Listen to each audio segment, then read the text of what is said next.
Halo, ketemu lagi dengan saya di kuliah pengantar teori bilangan. Kali ini kita bicara tentang faktor persekutuan terbesar. Oke, ini mungkin sudah dipelajari sejak SD ya.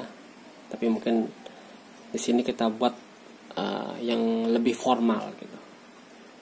Oke. Pada video sebelumnya kita sudah belajar tentang bilangan prima, tentang apa definisi suatu bilangan bulat A membagi bilangan bulat B. Oke, jadi kalau kita punya dua buah bilangan bulat yang tak nol ya, FPB saya singkat FPB gitu ya, faktor persekutuan terbesar dari A dan B adalah bilangan bulat terbesar yang membagi A dan B. Nah, kalau misalkan FPB-nya adalah C, maka kita simpulkan.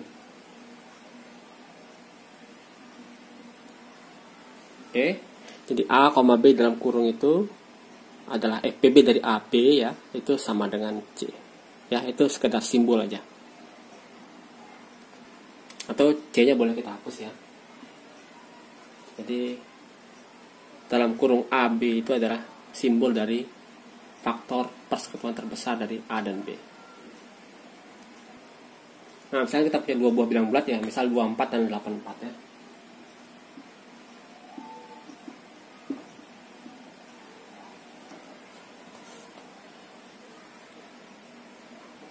Oke, pembagi dari 24 dan 84 itu kalian sudah bisa menemukannya ya. Nah, pembaginya yang sama antara lain adalah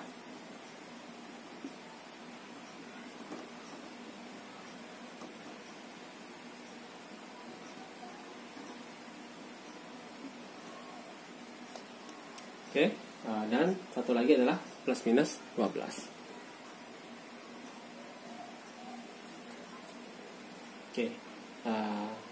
Jadi faktor FPB dari A dan B adalah kita dapatkan adalah 12 ya. Jadi kita tulis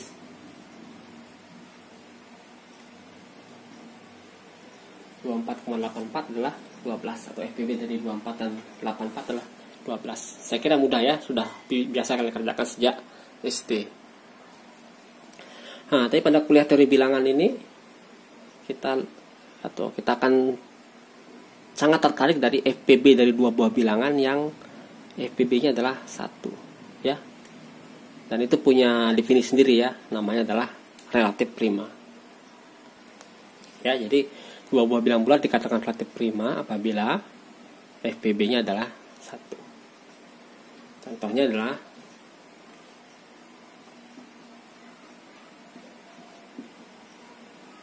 dengan 42 itu relatif prima ya. Nah, kenapa dikatakan relatif prima ya? Karena kalau dua buah bilangan prima itu pasti FPB-nya adalah 1 ya. Karena membagi bilangan prima adalah 1 dan dirinya ya. Jadi setiap dua pasangan bilangan prima itu pasti relatif prima ya. Nah, bilangan lain yang mirip seperti itu kita katakan relatif prima ya. Oke, jadi kita punya sifat pertama ya. Dua sifat pertama gitu ya, teorema ini. Jadi kalau kita punya A, B dan C adalah bilangan bulat dengan FPB AB itu D, maka kita dapatkan sifat berikut ya, A per D. FPB dari A per D dan B per D itu sama dengan 1 ya, wajar ya. Karena misal 2 dengan 4 itu kan FPB-nya 2 ya. Jadi D-nya sini 2 ya. Jadi 2 per 2 dan 4 per 2 ya, otomatis FPB-nya 1. Ya, sangat wajar ya. Dan yang kedua adalah kalau FPB dari A dan B itu adalah D ya, maka FPB dari A tambah kelipatan dari B dengan B itu pasti tetap sama ya, tidak akan berubah. Nah, itu sangat menarik ya. Oke, kita akan buktikan sekarang. Oke, misalkan ada pembagi lain dari AD dan BD ya, pembagi sekutu ya.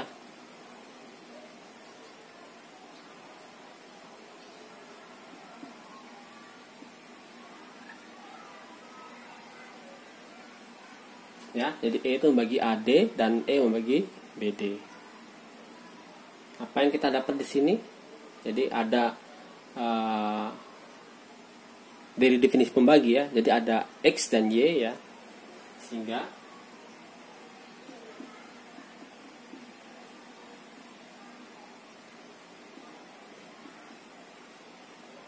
seperti itu ya.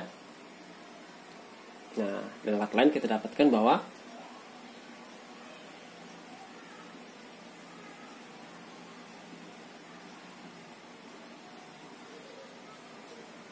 seperti itu ya. Nah, dari sini kita dapat apa? Tentukan dulu ya.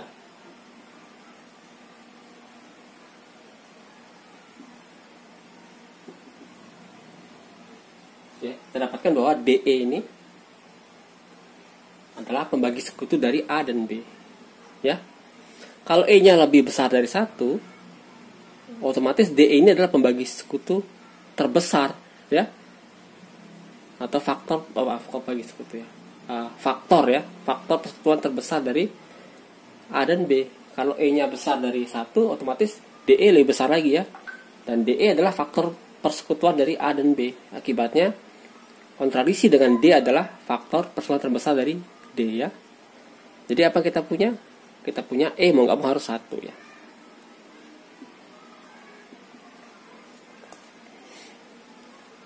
Nah dengan kata lain bahwa E itu adalah faktor FPB dari AD dan BD, yaitu adalah 1 ya. Jadi kalau ada pembagi sekutu AD dan BD ya, yang lain gitu ya, kita dapatkan dia 1 ya. Jadi dengan kata lain bahwa yang paling besar adalah pembagi sekutunya adalah 1. Oke, sekarang kita akan buktikan yang kedua ya. Jadi misalkan E adalah pembagi sekutu dari A dan B ya.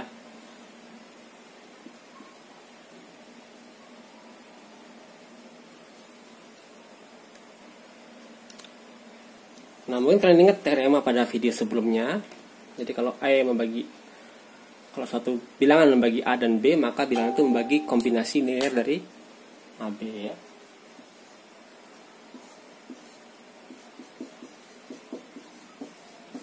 Seperti ini, ingat ya, silakan cek video sebelumnya untuk melihat teorema ini ya. Akibatnya kita tahu bahwa E itu membagi kombinasi linear A dan B ya. Dengan K dan L-nya boleh kita pilih apa saja ya. Nah, di sini saya pilih kalau K-nya itu adalah 1 dan L-nya adalah C.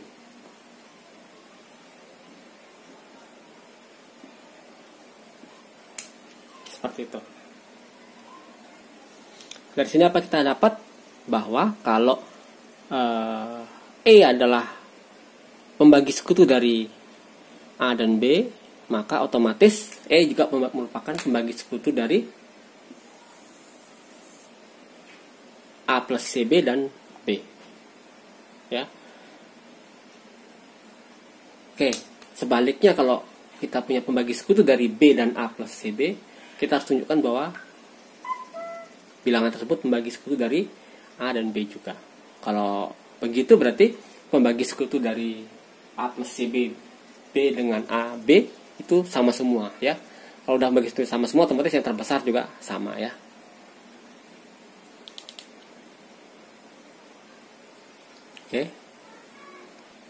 Oke, misalkan sekarang saya punya F ya. F itu pembagi sekutu dari A plus CB dan B.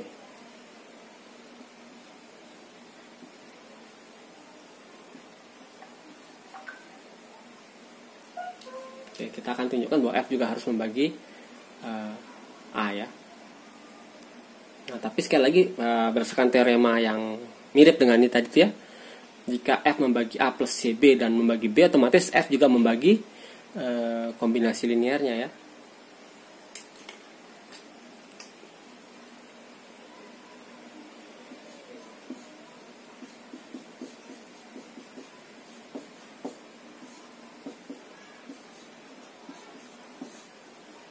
Seperti itu ya. Nah, sekarang triknya adalah bagaimana memilih K dan L. Nah, di sini K-nya saya pilih 1 dan L-nya saya pilih minus C.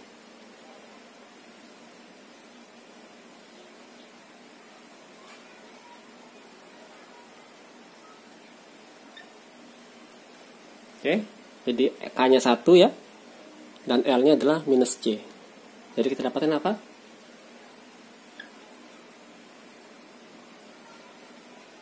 F bagi A.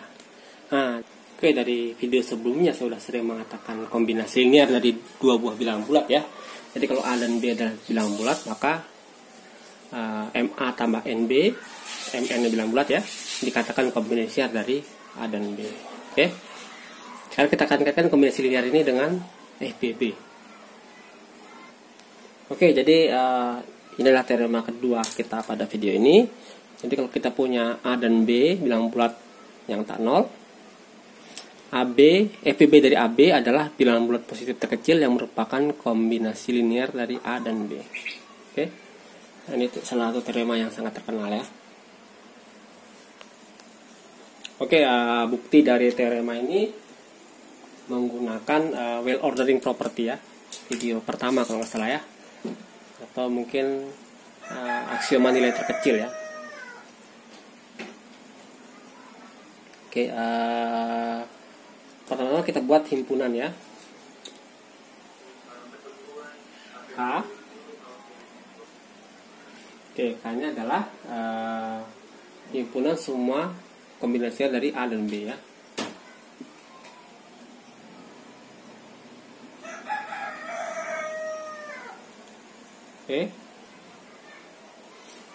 Oke, ini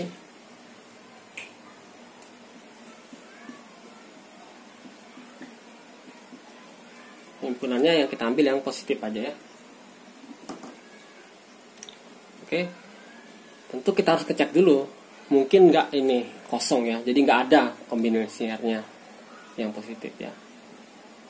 Oke, tapi kita tahu bahwa kita bisa asumsikan bahwa A-nya itu tidak nol ya. Bukan diasumsikan karena emang A tidak nol ya. Kita asumsikan A-nya positif. Kalau positif maka kita bisa pilih ini anggota K ya, dan dia positif ya. Kalau A-nya negatif, kita pilih min 1 kali A tambah 0B. Oke, jadi kita sudah tahu bahwa, atau sudah tunjukkan bahwa K ini nggak mungkin hampa ya.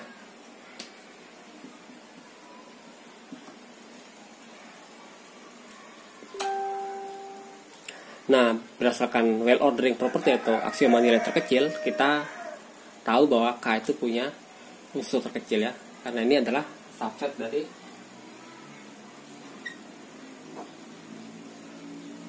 dari bilangan asli ya. Jadi ini punya unsur terkecil ya. Oke, saya namakan unsur terkecil adalah T. Jadi T unsur terkecil dari K.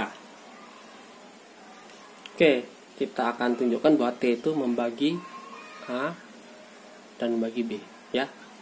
Kita tunjukkan dia faktor persekutuan atau pembagi bersama ya.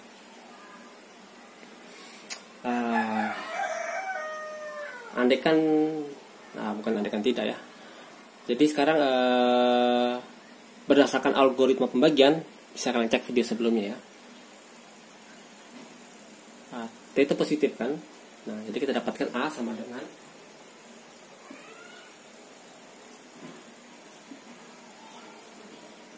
Q kali T tambah R ya, dengan R itu kecil dari T ya.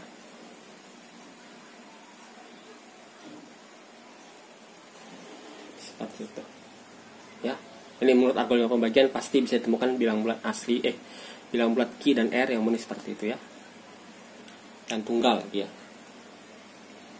Oke, andaikan R tidak nol ya, andaikan R nya besar dari nol ya.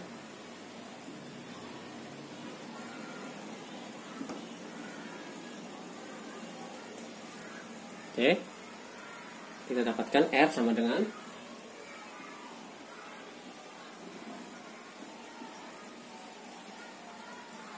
A minus QT. Nah, karena T anggota ini ya, unsur kecil di sini ya, pasti anggota ini jadinya ya. Jadi T bisa kita ganti dengan MA tambah NB ya.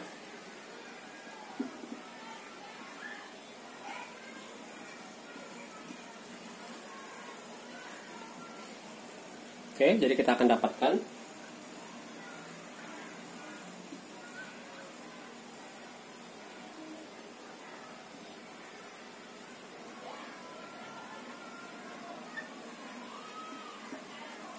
satu minus MQ A tambah minus NB.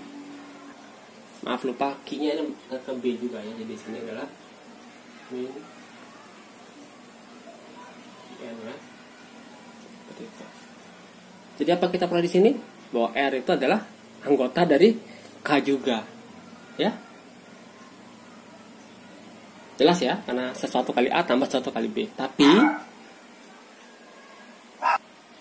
oke, karena R itu kecil dari T, maka R ya lebih kecil dari unsur terkecil di K ya. Nggak masuk akal ya, kontradiksi jadinya.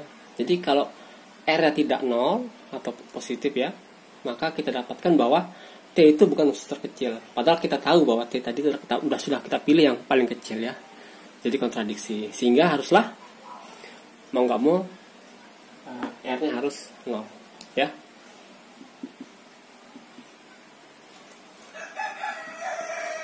Oke, dari sini kita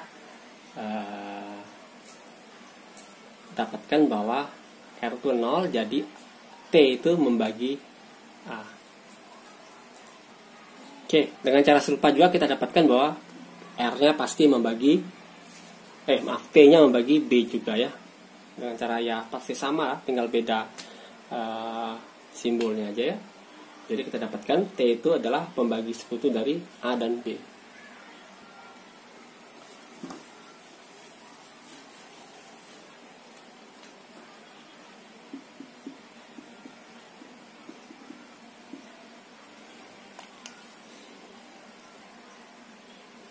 Oke, jadi misalkan T adalah M aksen A tambah N aksen B. Karena T anggota sini ya.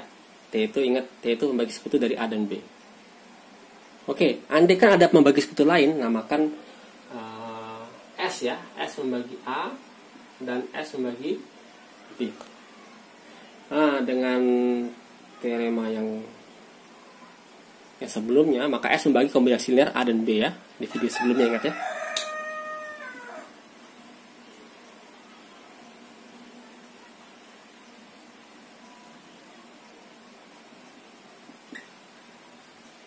Ya. Jadi S membagi KA tambah LB. Dengan K dan L-nya bebas ya. Jadi boleh saya pilih K-nya adalah M aksen dan L-nya adalah N aksen ya.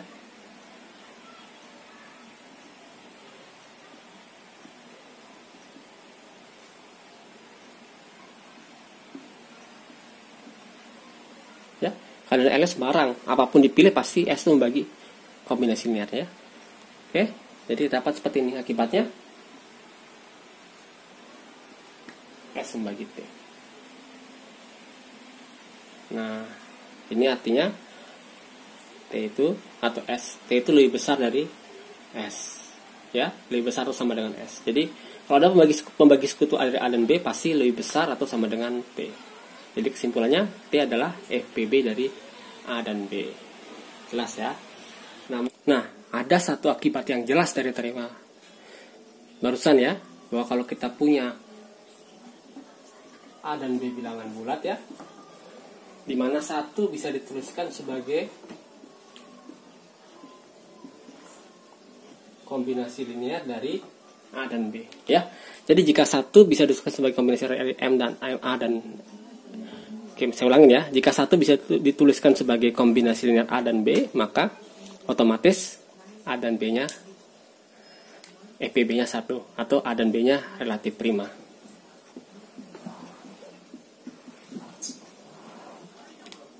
Oke, saya kira jelas ya.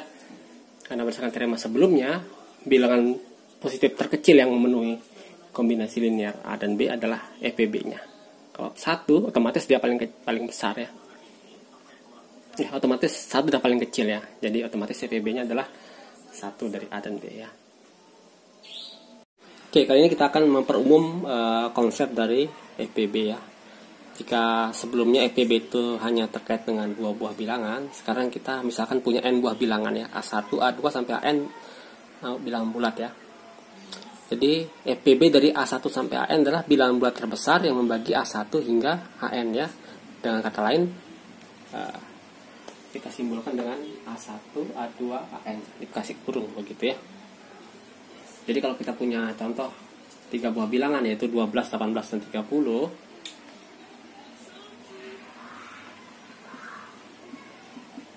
maka FPB-nya adalah 6 ya.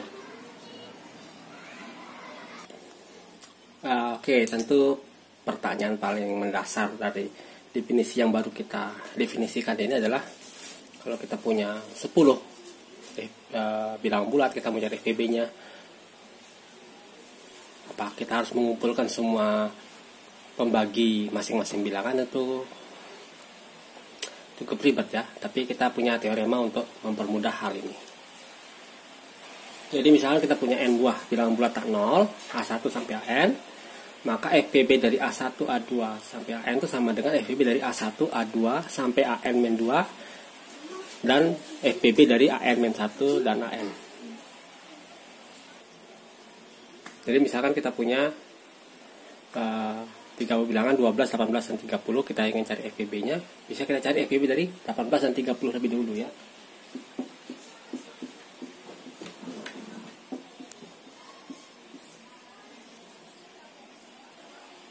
Nah, 18 dan 30 FPB-nya kebetulan 6 ya.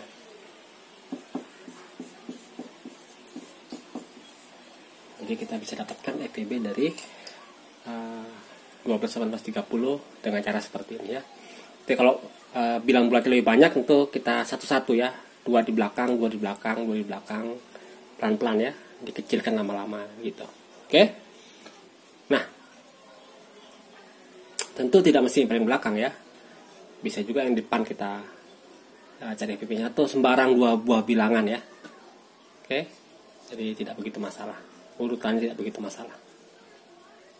Nah, buktinya ya kita punya n buah bilangan bulat A1 sampai AN, dan misalkan D ini adalah pembagi A1 sampai AN ya, otomatis D juga membagi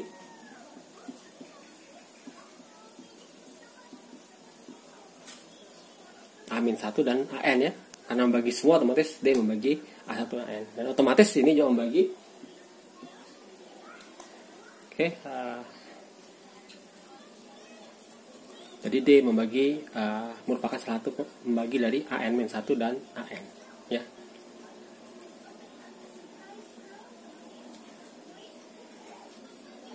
Oke, dari sini sudah kita dapatkan bahwa kalau D itu pembagi sekutu dari A1 sampai AN, otomatis D juga pembagi sekutu dari A1, A2 sampai FPB AN-1 AN ya. Nah, sebaliknya kalau F adalah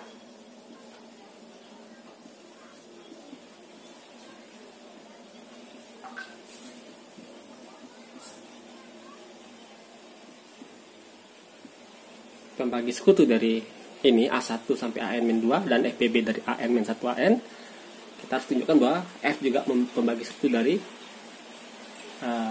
A1, A2 sampai AN ya. Ini kan cuma membagi sampai N-2 ya.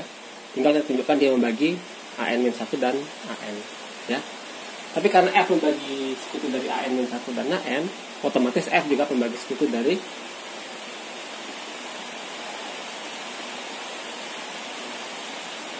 ya, by definition ya. Oke, dari sini kita dapatkan maka F juga membagi sekutu dari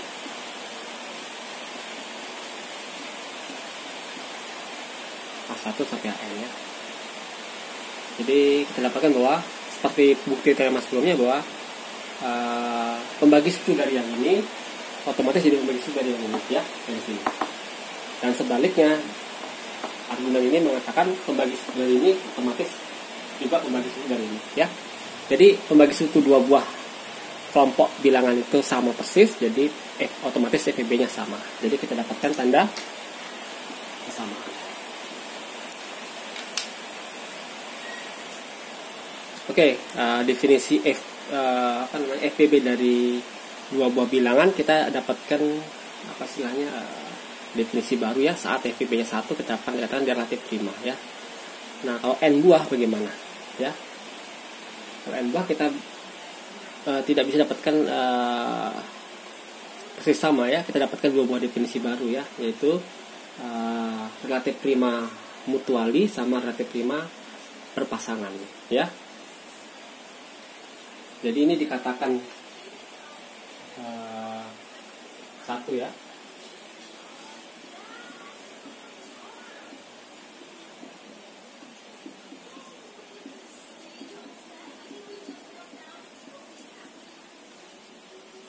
Ya, definisinya mutuali relatif prima. Dan yang definisi kedua adalah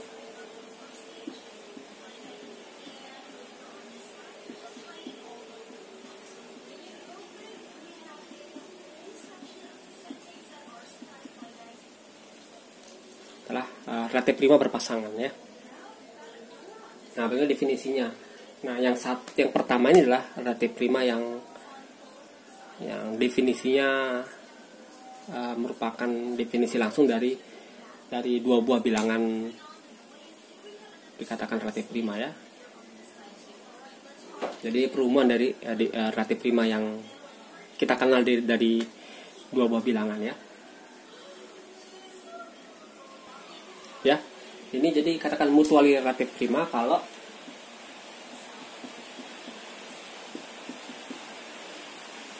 FPB-nya 1 ya.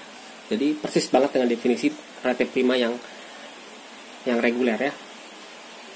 Nah, sementara yang pairwise itu artinya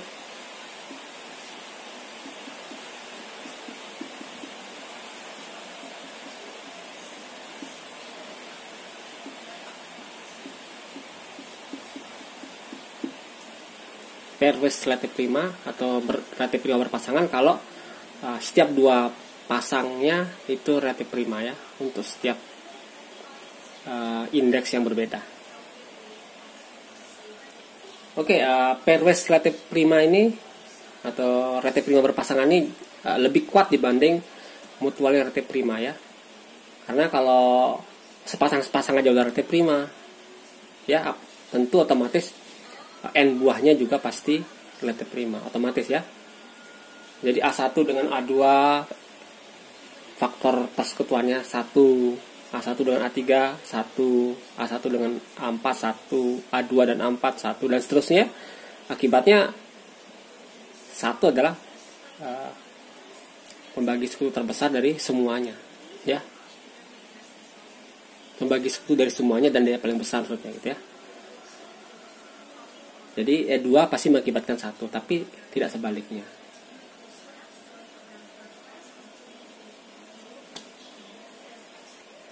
Sebagai contoh, kita lihat 3 buah bilangan yaitu 15, 21, dan 35.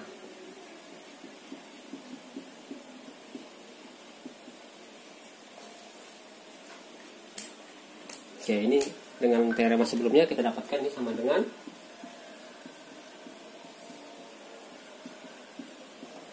ya, FPB dari 21 dan 35 otomatis 7 ya. Oke, dan 15 dan 7 FPB adalah 1. Jadi kita dapatkan 15, 21 dan 35 itu mutuali relatif prima ya. Tapi ternyata tidak pairwise relatif prima. Kenapa? Karena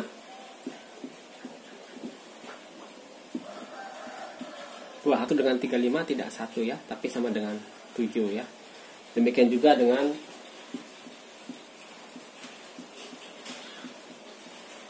15 dengan 21 itu tidak relatif prima ya. Karena FPB-nya 3 ya. Kemudian 15 dengan 35 itu 5, tidak 1 juga ya.